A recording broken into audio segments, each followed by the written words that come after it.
esta tarde. Salmos 50, el cual lo he titulado Cuando Dios juzga nuestra adoración. Y bueno, ahí en el Salmo 50 vemos que el autor es Asaf.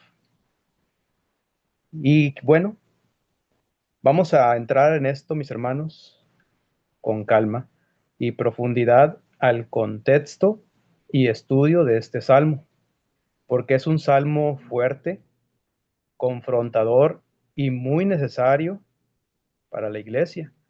Tanto lo fue en ese tiempo como lo es ahora para nosotros en la actualidad, a los hermanos, a lo que es la iglesia del Señor. El contexto general de este salmo es atribuido a Asaf. Y bueno, ya preguntará a ustedes, ¿verdad? Se hará la pregunta, bueno, ¿quién es Asaf? ¿Quién es este personaje? Es uno de los principales músicos y levitas en tiempos de David. ¿Dónde podemos ver esto? Vamos abriendo nuestras Biblias, mis hermanos, ahí en el primer libro de Crónicas, capítulo 16, versículo 4 en adelante. Vamos a ver este pequeño contexto de este personaje, Asaf. Dice dice así, y puso delante del arca de Jehová ministros de los levitas, para que recordasen y confesasen y lo hacen a Jehová, Dios de Israel. Asaf, el primero, el segundo después de él, Zacarías, Jael, Samiramot, Jael, Matatías, Eliab, Benaya, Obed Edom y Jael, con sus instrumentos de salterios y arpas, pero Asaf sonaba los címbalos. También los sacerdotes, Benaya y Jahaziel, sonaban continuamente las trompetas delante del arca del pacto de Dios. Entonces en aquel día David comenzó a clamar a Jehová por mano de Asaf y de sus hermanos. Alabad a Jehová, invocad su nombre, dad a conocer en los pueblos sus obras. Cantad a él, cantadle salmos, hablad de todas sus maravillas. Gloriaos en su santo nombre. Alégrese el corazón de los que buscan, a Jehová. Asaf no solo era músico, también era vidente y maestro espiritual, por lo que sus salmos suelen tener un tono profético y doctrinal, más que meramente emocional. Este salmo no es una oración de lamento ni un cántico de alabanza común, sino una escena judicial. Dios aparece como juez que convoca a su pueblo para confrontarlo. Dice ahí en el Salmo 50, entrando en lo que es este salmo, en el versículo 1, dice así: el Dios de dioses, Jehová ha hablado. Dice, y convocado la tierra desde el nacimiento del sol hasta donde se pone. Aquí nuestro Dios no juzga a las naciones paganas, sino a su propio pueblo, lo cual es muy significativo. El mensaje es claro. Tener es una adoración, una religión no es lo mismo que tener comunión con Dios. Ya ve que comúnmente, ¿verdad? Las personas allá afuera, bueno, ellos están en una religión, pero no es lo mismo, lo vamos a ir viendo conforme vayamos desarrollando el Salmo, no es lo mismo que tener una comunión genuina con nuestro Dios. Muchos creen que asistir a la iglesia, orar, cantar, ofrendar, todo lo que realizamos, los actos de adoración, los mandamientos, es suficiente para agradar a Dios. Este Salmo 50 nos muestra que Dios evalúa nuestra adoración. Y aquí no es el pueblo hablando con Dios, es Dios llamando a su pueblo a cuentas. La adoración verdadera no se define por la apariencia, sino que se define, sino con el corazón y la conducta. Ese corazón entregado, esa conducta reverente, correcta hacia nuestro Dios, es ahí donde se define. Vamos a ver esta estructura de este Salmo 50, que se puede dividir en cuatro secciones. Primera sección, Dios se manifiesta como juez soberano. Vamos a ver esto del versículo 1 al 6 del Salmo. Sección número 2, reprensión al ritualismo religioso, del verso 7 al verso 15. Sección número 3, reprensión a la hipocresía moral, del verso 16 al 21. Y al final vamos a ver arrepentimiento y obediencia, del verso 22 al verso 23. Hace un momento dije verso 33 y no, son 23 los que tiene este salmo. Estaba agregando 10 más. Primer punto, mis hermanos, vemos que Dios se presenta como juez soberano. Vamos a leer del Salmo 50, verso 1 al 6. Dice así: el Dios de dioses, Jehová, ha hablado y convocado la tierra desde el nacimiento del sol hasta donde se pone. De Sión, perfección de hermosura, Dios ha resplandecido. Vendrá nuestro Dios y no callará. Fuego consumirán delante de él y tempestad poderosa le rodeará. Convocará a los cielos de arriba y a la tierra para juzgar a su pueblo. Juntadme, mis santos, los que hicieron conmigo pacto con sacrificio, y los cielos declararán su justicia, porque Dios es el juez. Selah. El Dios de dioses, Jehová ha hablado, dice el verso, aquí en este salmo. Dios convoca a toda la tierra. Su juicio es público y justo. Nadie puede alegar ignorancia. Dios se manifiesta con gloria y santidad. Fuego y tempestad, dice, representan su autoridad. Dios no viene a negociar en ningún momento, viene a evaluar nuestra adoración. Dios aparece rodeado de gloria, fuego y tempestad, símbolos clásicos de su santidad y justicia. Él convoca cielo y tierra como testigos, lo cual recuerda el lenguaje de los pactos del Antiguo Testamento. Y la enseñanza que vemos aquí, mis hermanos, Dios no es un espectador pasivo, no es un espectador pasivo en nuestra vida espiritual. Él observa, está observándonos en este momento, en este preciso momento. Nos examina a cada uno de nosotros, nos evalúa. Él conoce la intención de nuestro corazón, siempre, cada día. La adoración no ocurre solo cuando estamos congregados en su nombre, cuando viene ese día de reunión, los miércoles, el primer día de la semana, donde recordamos el sacrificio de nuestro Señor Jesucristo. No solo ocurre allí, sino que ocurre delante de un Dios que ve el corazón, donde estamos, donde nos encontremos, con quien nos desenvolvemos a nuestro alrededor. Ahí está Dios observando. Ahí está nuestro Dios evaluándonos en todo momento, conociendo y se está dando cuenta de las intenciones de nuestro corazón. Este inicio nos recuerda algo que hoy se ha perdido: el temor reverente a nuestro Dios. Hemos suavizado, hemos suavizado la imagen de Dios, de que olvidamos que también es un juez justo. Dios no solo es nuestro Salvador, también es un juez justo. Y así como es un juez justo, también es un Dios de ira, que reprende, que castiga a los hijos de desobediencia.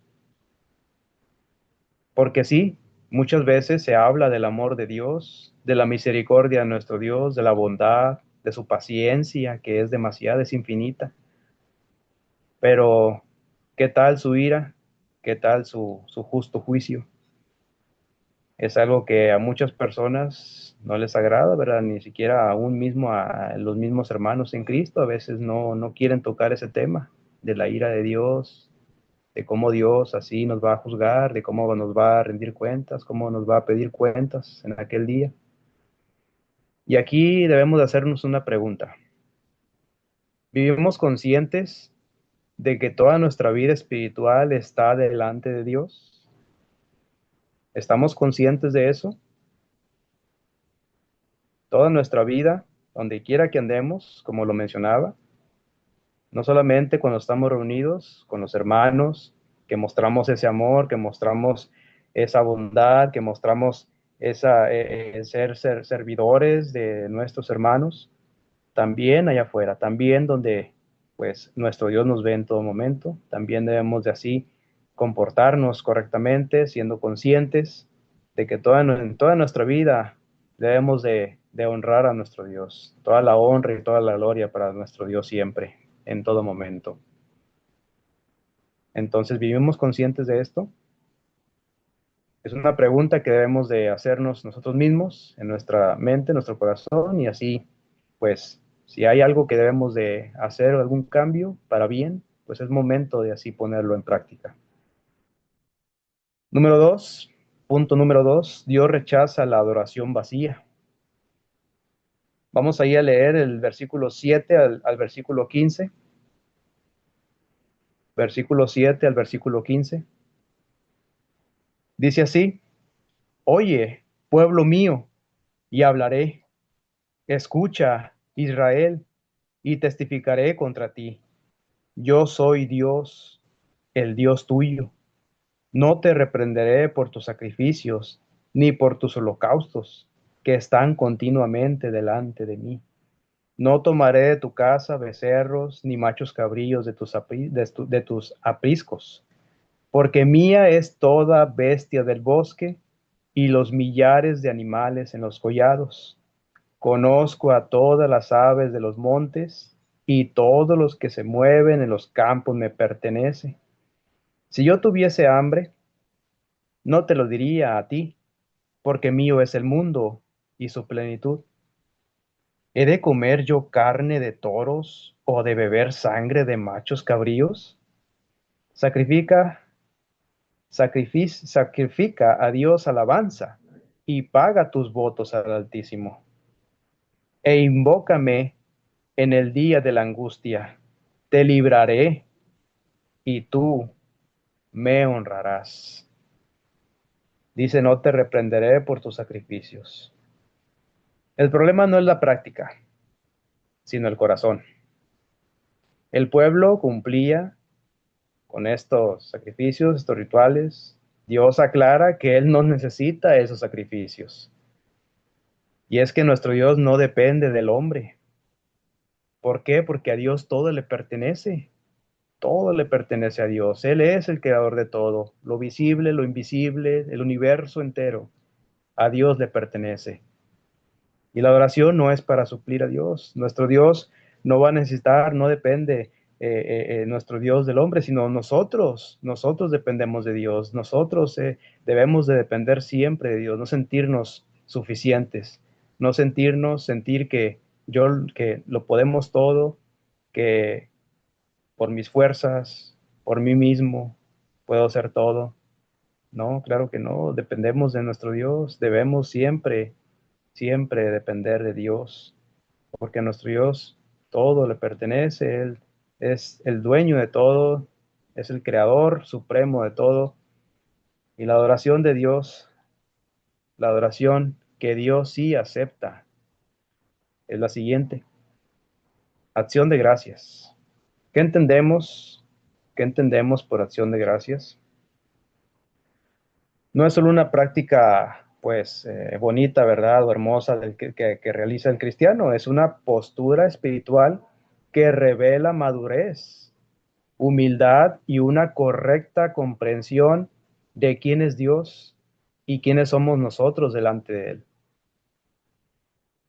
En la Biblia, la acción de gracias es el reconocimiento consciente de que todo lo que somos, todo lo que tenemos, proviene de nuestro Dios. No se limita a decir solamente gracias, gracias Dios, y ya, sino que implica honrar a nuestro Dios. con el corazón, con la boca, con la manera de pensar, con la manera en cómo tratamos a los demás, nuestra manera de vivir. Dice en Salmo 107, versículo 1, dice lo siguiente: Alabad a Jehová porque Él es el bueno. Él es bueno, porque para siempre es su misericordia. Aquí vemos que la gratitud nace del carácter de nuestro Dios, no solo de sus beneficios, de las bendiciones que Él nos da. En el Antiguo Testamento, por ejemplo, la acción de gracias estaba profundamente ligada a los sacrificios de paz, a las fiestas solemnes, a la memoria de las obras de nuestro Dios. Por ejemplo, en Levítico capítulo 7, versículo 12, habla del sacrificio de acción de gracias. El pueblo agradecía después de haber recibido, no antes, reconociendo que Dios había sido fiel. Algo que considero clave es que Israel agradecía recordando. Olvidar las obras de Dios es siempre llevaba a la gratitud y después a la desobediencia. Entonces, es algo que Israel agradecía recordando, ¿verdad? Algo que, reconociendo que Dios había sido fiel con ellos. En los Salmos nos enseñan que la gratitud es una decisión y no una emoción nada más, también. Tenemos que tener en claro esto. Salmo 103, versículo 2 dice: Bendice alma mía a Jehová y no olvides ninguno de sus beneficios. El salmista se habla a sí mismo. Esto me parece algo muy importante. A veces el corazón no quiere agradecer, pero el alma debe ser instruida. Y luego que vemos en el Nuevo Testamento, bueno, la acción de gracias se convierte en un estilo de vida. Primera Tesalonicenses capítulo 5, versículo 18 dice: Dad gracias en todo, porque esta es la voluntad de Dios en Cristo Jesús para con vosotros. No dice por todo, sino en todo. Agradecemos a pesar de las circunstancias, porque confiamos en qué, en la soberanía de Dios,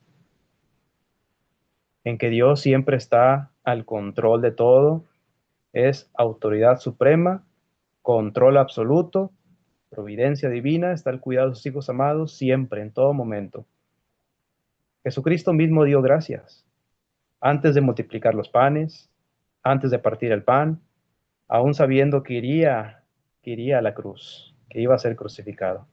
Y esto nos enseña que la gratitud no depende del resultado, sino de la confianza en nuestro Dios Padre. Es algo de lo que podemos ver acerca de esto, de la acción de gracias, de la adoración que Dios sí acepta. Vemos después los votos cumplidos. ¿Qué entendemos por esto? Vamos a ver un poquito acerca de eso también, de los votos. Los votos es un tema también muy profundo y muy necesario, porque toca directamente la relación entre la palabra del hombre y la santidad de Dios. ¿Qué es un voto en la Biblia? Voto es una promesa voluntaria que una persona hace a Dios, generalmente como expresión de gratitud, como consagración, arrepentimiento o petición. No era algo obligatorio, nadie estaba forzado a hacer votos, pero una vez hecho el voto se volvía sagrado. Aquí es donde muchos, tristemente, lamentablemente, fallamos. No en hacer el voto, sino en no entender con quién estamos hablando. Cuando hacemos una promesa a Dios, por ejemplo, que oramos a Dios y hacemos promesas: Dios, te pido que me bendigas, mira, yo haré esto, yo te prometo que voy a hacer así, te prometo que voy a cambiar esto, te prometo que voy a hacer de esta manera. Pero ¿qué pasa? Fallamos. Y esto se nos olvida que es algo muy, muy sagrado para nuestro Dios, porque a veces no entendemos con quién estamos hablando y con quién nos estamos comprometiendo. En el Antiguo Testamento los votos eran comunes dentro del pueblo de Israel y estaban ligados a gratitud por liberación, momentos de crisis, consagración personal. Ahí en Números 30, versículo 2, dice, cuando alguno hiciere voto a Jehová o hiciere juramento ligando su alma con obligación, no quebrantará su palabra, hará conforme a todo lo que salió de su boca. Este pasaje deja claro algo muy serio. El voto ata el alma. No es una simple frase, no es un simple sentimiento, algo emocional, no, es algo muy serio. Dios, nuestro Dios, no exige votos, pero sí exige fidelidad. Algo que considero muy importante, mis hermanos, es entender que Dios nunca pidió, ¿verdad?, votos para bendecir. Él bendice por gracia nos bendice. Sin embargo, cuando el hombre promete algo, Dios toma la palabra con total seriedad. Dios la toma. Entonces, ¿qué es lo que pasa ahí a veces? Tristemente, pues fallamos en esa promesa que le hacemos a nuestro Dios. Cuando pensamos que o sentimos que debemos de comprometernos, debemos de prometer algo a Dios, y bueno, viene esa falla, ¿verdad? También dice Deuteronomio 23, 21 al 23, capítulo 23, versículo 21 al 23, dice, cuando haces voto a Jehová, tu Dios, no tardes en cumplirlo, porque ciertamente lo demandará Jehová tu Dios de ti, y sería pecado en ti. Aquí se nos enseña una verdad muy fuerte: el no cumplir un voto es pecado, no un error pequeño. Pero también dice algo muy clave: mas cuando te abstengas de prometer, no habrá en ti pecado. En pocas palabras, pues no prometas. Si no vas a cumplir, pues no prometas, para no pecar. Prometes, si no cumples, pecas. El problema de prometer, de hacer un voto impulsivo, muchos votos, como vemos en la Biblia, se hicieron desde la emoción, desde una emoción, no desde la obediencia. Entonces, esto nos enseña algo muy práctico, mis hermanos, en este punto de los votos. Dios cumple su parte, aunque el voto haya sido mal pensado, pero el hombre sufre las consecuencias de hablar sin discernimiento. Ahí van a estar, sufrir las consecuencias de ello. También la confianza en Dios en la angustia. Esa es la oración que Dios sí acepta, una confianza plena en Él. Claro, cuando se nos viene en situaciones difíciles, como lo hemos estado estudiando anteriormente, que no esperamos en ningún momento que se lleguen esas situaciones difíciles, eso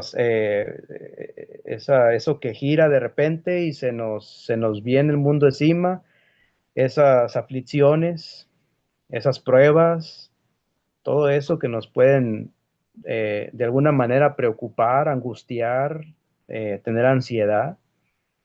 Bueno, la confianza en Dios es importante, es esencial para el cristiano tenerla.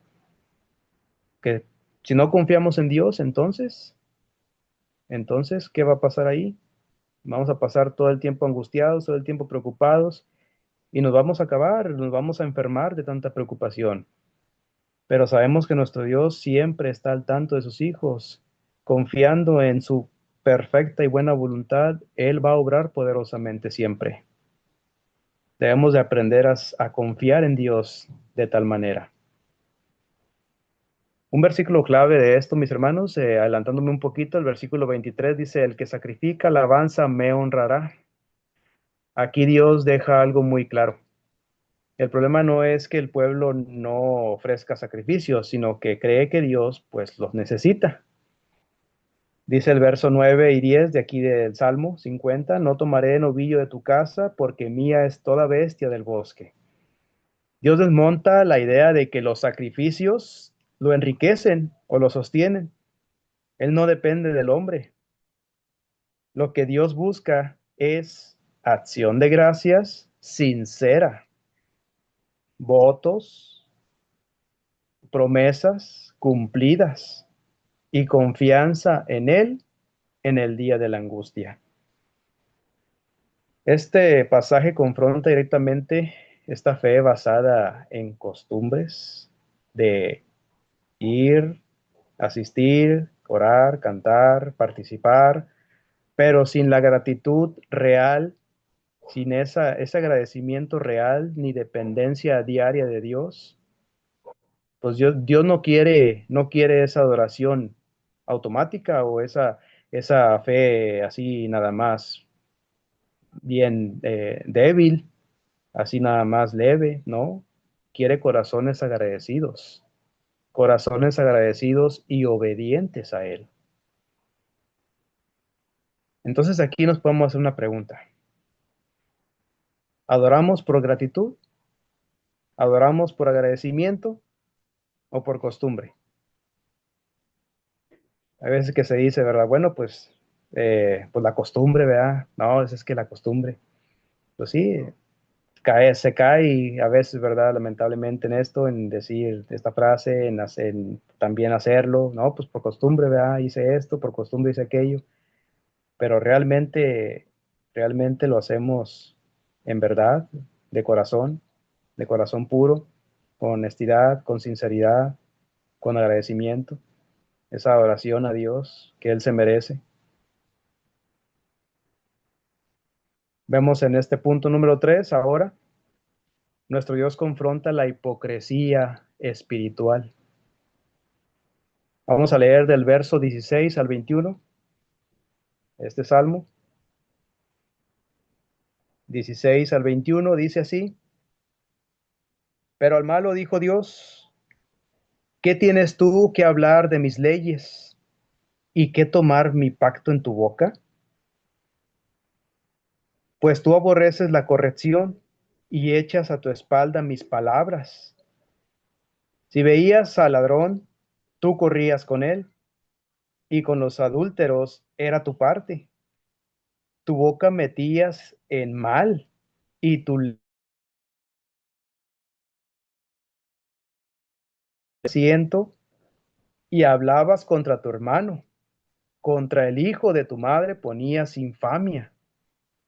Estas cosas hiciste, y yo he callado. Pensabas que de cierto sería yo como tú, pero te reprenderé y las pondré delante de tus ojos. Fuertes palabras, ¿verdad? Dice, ¿qué tienes tú que hablar de mis leyes? Un conocimiento sin obediencia. Hablaban de la ley, pero rechazaban la corrección. Qué fácil, ¿no? Sencillo. Y es que tener conocimiento sin obediencia, ¿qué caso tiene? ¿Qué sentido tiene? También rechazar la corrección, rechazar la disciplina que proviene de Dios. A veces tenemos el conocimiento, pero no somos obedientes. Hay veces que nos gusta corregir, nos gusta reprender, nos gusta exhortar, nos gusta, pues, decirle, decir a los hermanos o a las personas que nos rodean sus fallas, que hay que corregirse en esto, hay que corregirse en lo otro, pero no lo aplicamos primero a nosotros mismos. No ponemos por obra la corrección, la disciplina primero en nosotros y no ponemos en práctica el conocimiento. Entonces, pues no hay obediencia ahí, un conocimiento sin obediencia. Hablando de toda la historia maravillosa de la Biblia, de toda la enseñanza, de todos los consejos sabios de Dios, pero rechazando la corrección.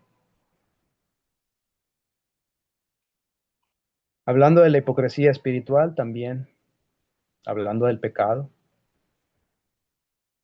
robo, adulterio, mentira, difamación, todo esto que vemos ahí en Gálatas, capítulo 5 versículo 19. Vamos a ver este pasaje, vamos a ver qué nos dice hablando de las obras de la carne.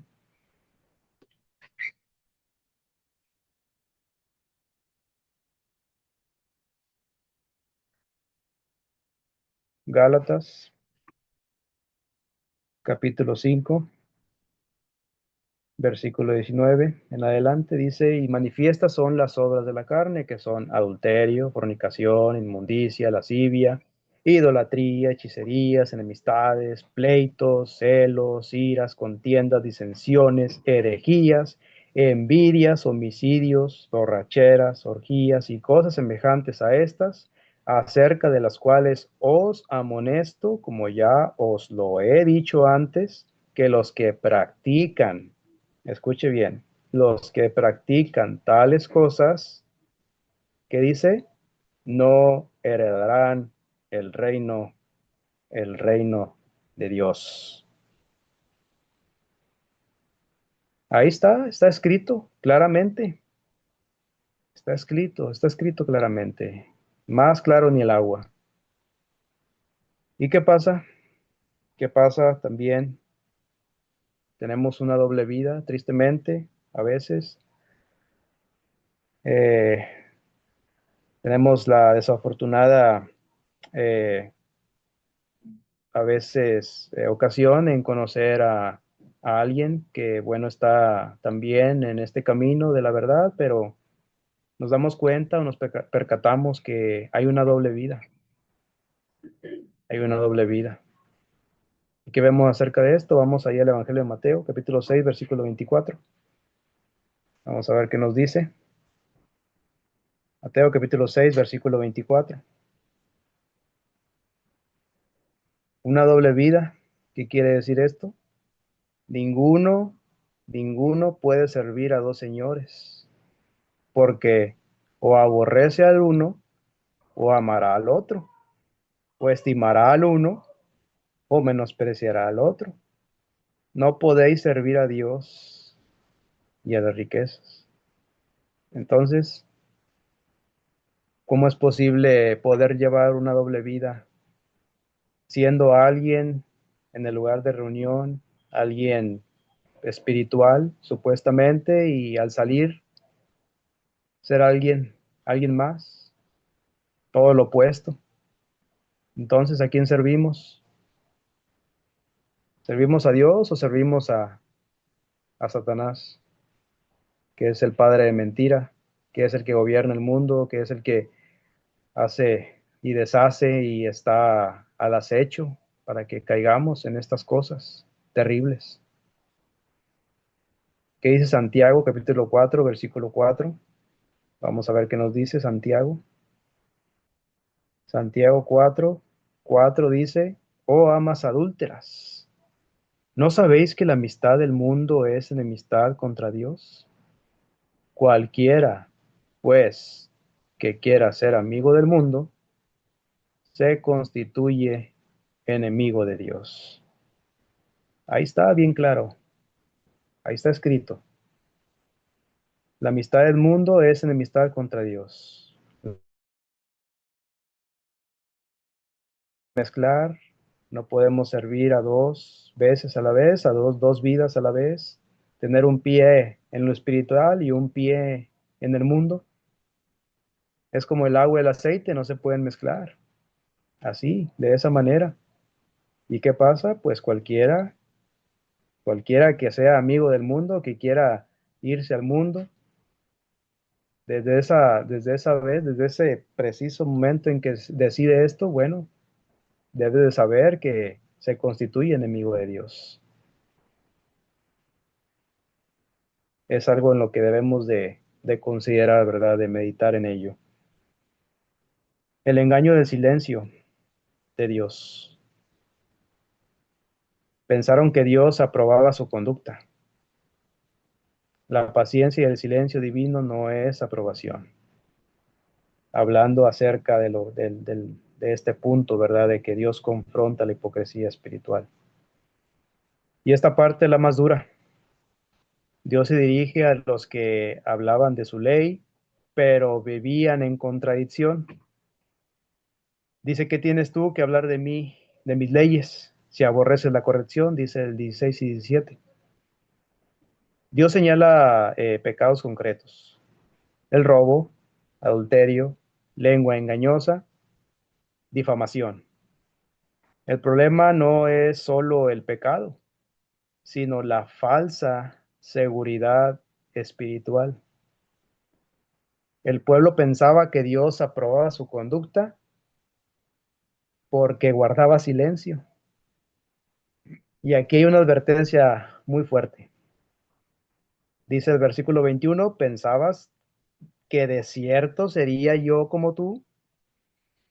Aquí, mis hermanos, veo uno de los mayores peligros de hoy en día. Creer que el silencio de Dios es aprobación. Dios es paciente, sí, lo sabemos. Sabemos perfectamente que Dios es paciente, pero su paciencia no es indiferencia. ¿Pensabas que de cierto sería yo como tú? Aquí hay que hacernos una pregunta que debemos de examinar. ¿Estamos justificando lo que Dios ya condenó? Lo que hemos leído, lo que la Escritura dice, palabra de Dios, porque si es así hay que tener mucho cuidado, mis hermanos, de justificar lo que Dios ya ha condenado. Y debemos de alejarnos completamente de todo eso, porque no somos del mundo. Claro, estamos en el mundo, pero no somos del mundo, no pertenecemos a este lugar. Tenemos nuestro lugar, nuestro hogar en las mansiones celestiales, allá en las alturas, donde está Dios en su trono, allá donde pertenecemos. Nuestra alma pertenece a Dios, no pertenece a nadie más. Cuarto, sección número 4, el llamado final. Arrepentimiento y obediencia.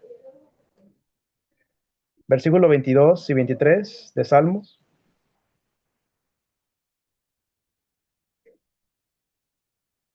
Dice así, entended ahora esto, los que os olvidáis de Dios, no sea que os despedace y no haya quien os libre.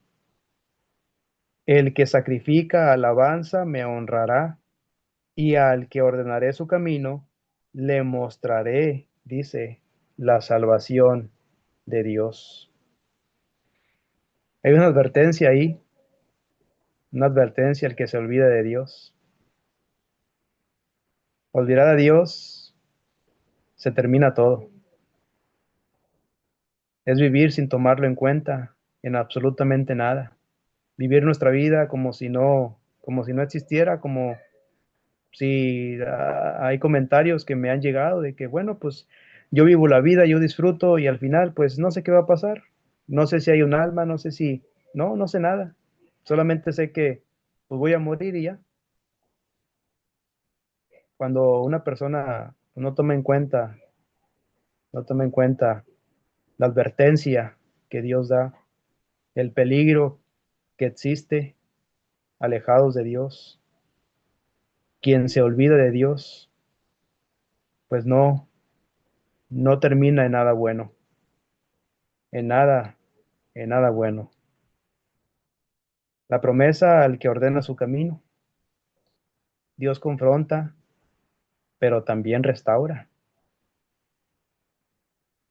Restaura a todo aquel que viene arrepentido, que reconoce a Dios, que no se olvida de Dios, que siempre lo toma en cuenta y que ha entendido la advertencia también, los peligros que hay al estar alejados de Dios. Cuando uno viene arrepentido a Dios, pidiendo perdón de corazón, tiene que ser acuérdese que no es solamente de pedir perdón y ya, su corazón debe estar totalmente entregado a Dios. Él debe ser un perdón genuino, un perdón real, un perdón que haya ese cambio en su corazón, en su mente, una mente renovada. Y así es como Dios, nuestro Dios, le restaurará y le perdonará. Un perdón real. Al que ordenará su camino, le mostraré la salvación de Dios. Es la promesa final. Vemos ahí esa promesa final tan maravillosa. Si ordenare su camino, le mostraré la salvación de Dios. esa promesa, o más bien esa esperanza que tenemos en Cristo, los que hemos sido bautizados, que hemos estado fieles en su camino, mantenemos firmes, que no nos desviamos, que no nos vamos al mundo, que seguimos esforzándonos con valentía, que seguimos esforzándonos sin miedo, sin avergonzarnos. Seguimos de pie, seguimos adelante a pesar de las situaciones que se nos vienen encima, a pesar de las angustias, a pesar de las preocupaciones, a pesar de todo lo que podamos ver allá afuera, que son cosas muy, muy difíciles. Pero todo aquel que ordenara su camino, todo aquel que acepta, que escucha la palabra, que cree en Jesucristo, que se arrepiente de sus pecados, que confiesa que Cristo es el Hijo de Dios y que viene a las aguas del bautismo y que persevera en la verdad, tendrá esa promesa de la vida eterna, esa esperanza de la vida eterna, de estar en las mansiones celestiales con nuestro Dios. El mensaje principal es claro y vigente. Dios no quiere una fe aparente, sino una vida transformada, una fe real, una fe pura, una fe honesta. Eso es lo que pide nuestro Dios. Eso es lo que quiere nuestro Dios de nosotros. La oración verdadera va unida a la obediencia y a la gratitud, al agradecimiento. Y sin duda, mis hermanos, este salmo nos empuja a examinarnos. Preguntas. Preguntas para nosotros mismos. ¿Adoramos por costumbre o por amor? Quiero saber qué es por amor, no por costumbre. Hablamos de Dios, pero ignoramos su corrección. Si es así, debemos de corregir eso, debemos de mejorar en ese aspecto y crecer. Todo es para crecimiento. La corrección, mis hermanos, la disciplina es para mejorar, para crecer espiritualmente, para ser mejores cada vez, con humildad, con sencillez, sin creernos más que los demás. Para eso es la disciplina, para eso es la corrección. Y vamos a ser unos cristianos genuinos, puros, que vamos a hacer las cosas correctamente, aceptables delante de nuestro Dios. Nuestra fe se ve en cómo vivimos cuando nadie nos ve, porque cuando nadie nos ve, no lo sé, no sé cómo nos comportemos, ¿verdad? Cuando nadie nos ve, cuando estamos en nuestros trabajos, cuando estamos con nuestras amistades, no sabemos, no sabemos cómo nos estamos comportando. Yo, en lo personal, no puedo saber cómo se comportan mis hermanos, pero bueno, hay alguien que sí lo sabe, nuestro Dios. Sí lo sabe, lo conoce, conoce su corazón y conoce las intenciones. Para finalizar, mis hermanos, podemos ver algunas aplicaciones en ese salmo, Salmo 50. La adoración no sustituye la obediencia. El conocimiento bíblico sin santidad es hipocresía. Dios busca gratitud, Dios busca agradecimiento, no solo algo por costumbre o no solo algo nada más por cumplir o porque sí. Dios busca una verdadera gratitud en nosotros.